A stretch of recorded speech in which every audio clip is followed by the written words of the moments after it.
Hi everyone, my name is phoroi, and this is going to be a bit of a kind of unscripted video. I have a thing of notes on how to write nonfiction memoir based material. So this is just my own experience and my own advice. So I'm just going to focus on what I like to write and what I like to read. And you can disagree with my advice. That's entirely reasonable. There's no one way to write good nonfiction. This is just the patterns that I've seen that makes nonfiction like successful versus not successful. So nonfiction is, incredibly dependent on you and your own personal life experience. Theoretically, like the older you are, the more content you have to write about. But like you don't have to have climbed Mount Everest to write any kind of nonfiction or memoir sort of material. You don't have to be like super experienced in life and all. You can have like a pretty mundane life and still write nonfiction. It's pretty fun. You know, uh, Case in point, statistically, if you are watching this video, looking at my audience metrics, you are probably older than me, and I've had a pretty mundane life. So my point is, you exist. Therefore, your voice matters. You can do anything. You can write nonfiction. So how do you do it? So, most important piece of advice going first, your story has to have a why. And what I mean by that is, why should a reader read this? Why should they stay invested in what's going on effectively? And a lot of nonfiction content can be kind of hard to do that because nonfiction content can be so mundane that you have to work to put a lot of fun and interesting things into like a trip to the grocery store. But a lot of whys that I've seen beginner nonfiction writers have don't feel that strong. This story itself is interesting, and it's like, yeah, that's fine, but that doesn't feel like it's a good enough why. Or like, this moment was really important to me, also doesn't really feel like a strong enough why. You have to give more than that. You have to give more than like, you know, if we go off of this itself is interesting, like, oh, I studied abroad in Korea, and it's like, sure, many people have done that. And yeah, I think that's an interesting thing, but give me more than doing that is interesting or that it was important to you, you know? One of the notes that I have in this section is this meeting could have been an email. So, like, you've seen nonfiction stuff like storytime content on social media where a lot of these content creators will have, like, up to like part 7 of a story that feels like it could have been like a few sentences long, but it was just dragged out so far. And it's like, after you watch those, it doesn't really feel like it has much of a point. A lot of that content can just feel really disappointing. So you need a why for a reason like that. So how do you find that why, or what are whys in nonfiction that are successful? Personally, there's 2 that I like using. There's absolutely a bunch of others out there, but these are the 2 that I will use.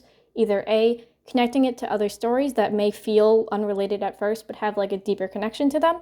Like, for example, I wrote a piece a few years ago about comparing, when I was in college, there was this one office that I'd have to walk by because it was right next to my dorm, and it had super reflective windows. So I'd always like stare at my reflection in the windows, and I would compare that to the myth of Io from Ovid's Metamorphosis, because that's what I was reading at the time.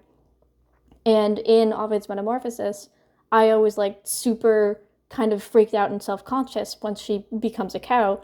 And, both of these are about kind of this self-actualization, this like acknowledgement of the self in a way, whereas I was like, super confident compared to Io's like fear and like being scared of the fact that there's some line in there about how her moos were like groaning, and it's a pun, and it's like, so it's either something like that of finding some kind of deeper connection, or B, which is, what is this story like a microcosm of? So I'm going to use this story probably throughout the rest of this video. When I was on the tube in London, when I was in high school, there was a group of drunk women with strollers and whiskey bottles when they came onto the train, and they were kind of right next to me. And so if you don't know, both strollers and alcohol, not allowed on the tube. So one of the women was standing like right next to where I was, and she had her kid in the stroller. It was like a toddler watching some children's cartoon. And me being nosy, I was like peeking over and watching this cartoon. And at one point, the women, like, I don't know, the train kind of is bumpy. She spills a bit of liquor and it accidentally falls on the kid. I was like, oh no. I could see him like recoil a bit before going back to the show. And after like a while, he noticed that I behind him was like watching the show and turned the phone so that I could see it better. And then at like the next stop, they got off the train. And, you know, you can generally pick like whatever microcosm you want from a story like that. It can even be like a fictional microcosm. For example, in my rap video, which shameless self-promo, check out the rap video, that's a fictional microcosm. But for the sake of example, like beauty and kindness can be found in the grimiest of places. I'm not the biggest fan of that metaphor, but I'm just gonna go with it for now. You don't have to like say your thesis out loud, you know? Your audience isn't stupid, and if they are stupid, they're not going to be stupid forever. So context on the city of London. It has a lot of history and like weight to it that we don't get with American cities. So when I visited, it's like you could feel it because I was, you know, I'm from San Francisco. San Francisco is not that old in comparison. So going to this city that is so old and having that, you just feel the history, and it's really beautiful. And that way, not only having all of this like architecture that is old and that is so like structured in this way we don't get in the States, especially because it's like you just walk around and it's like, oh, this building is probably from the 1800s, and then you turn the corner and there's a building from like 5 years ago, and it's very fun and interesting. But on the other hand, London has, because it is so old, there is this kind of grime to it that is just this, like, not only literally but metaphorically, of the terrible things that happen there, like in London. So you kind of get both, and it is kind of contradictory. But, you know, if I were to, for example, in the story, talk about the beauty of London, it would contrast a lot with the women's behavior. But if I were to kind of hype up the grime of London and the dirt of London, then it would contrast with the little boy's behavior, like turning his phone so I could see the show as well. So, you know, contrast and ambiguity and contradiction it's very good. It gives this kind of bite and like gives your reader something to think about. So it's very useful in nonfiction to find those contradictions or things to contrast to. So something that people talk about a lot in fiction writing is the idea of having an active protagonist. A protagonist that is the one that makes the choices, that drives the narrative. But when it comes to nonfiction, because we are already talking about events that happened, this isn't something generally you're going to like revise. Like activity versus passivity in nonfiction stories does not really apply that much. Because in the story that I just gave you, the only choice that I make, like, in that story is me, like, peeking over and watching the kids' TV show. I am an incredibly passive protagonist in that story. And so when you are, like, looking for stories to turn into, like, nonfiction writing, note that, like, anything can be interesting. Like, you don't have to be the one doing things. It can be other people doing things around you. Like, even a story about, again, I brought up going to the grocery store and just buying groceries can be made interesting in so many different ways. Like, maybe it's the most normal day of buying groceries, but it's, you have to give this extra context to it. Maybe it's, like, so normal that it feels weird and off, or it's, like, it's normal again, and you like routine, and you need routine, and you are obsessive over routine, and so you need it to be normal, or something along the lines of, like, maybe there's been such a stagnation in your life that even going to the grocery store, like, you desire for some amount of change, any amount of change in your life. You beg for it to manifest in a way of, like, the items on the shelves just being in slightly different places. Like, any of that can be made so interesting, and it's just like going to buy groceries, you know? You want to focus on the emotional truths that a story has. So, for example, again with the tube story, having the little boy, having him turn his phone so that I could see it too, felt like this very wholesome bonding moment. But I don't ever have to say that it felt like this wholesome, heartwarming moment. I could just say something along the lines of, like, I am now rethinking the entirety of the grime of London. Having that comparison and that contrast where I don't have to say how I felt. I can just say this other thing, and it gives that same weight, that same emotional truth.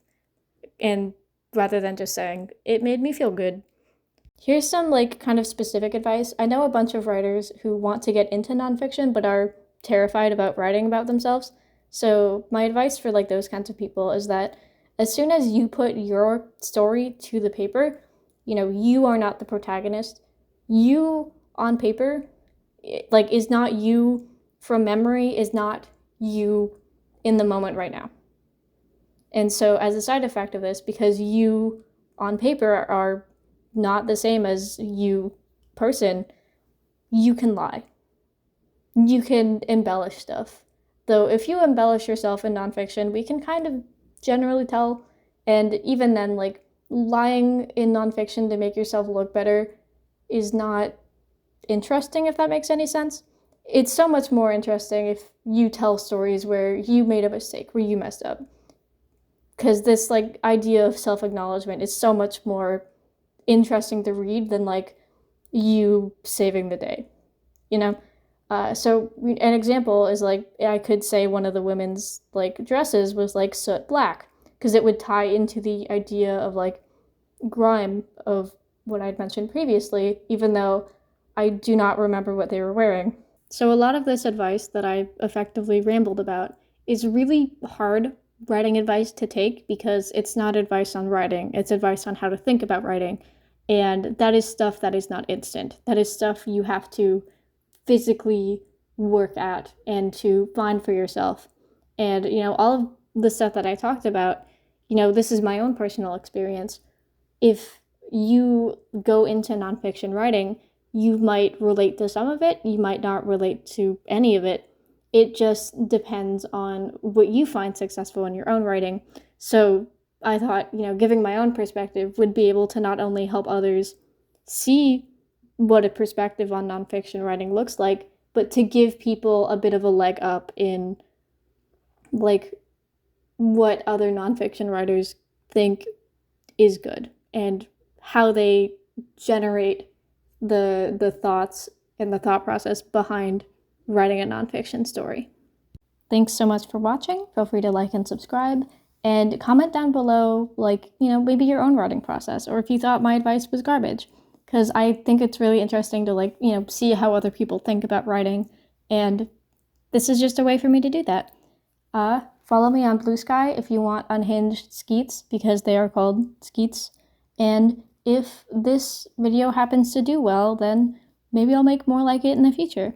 So yeah, thank you, bye!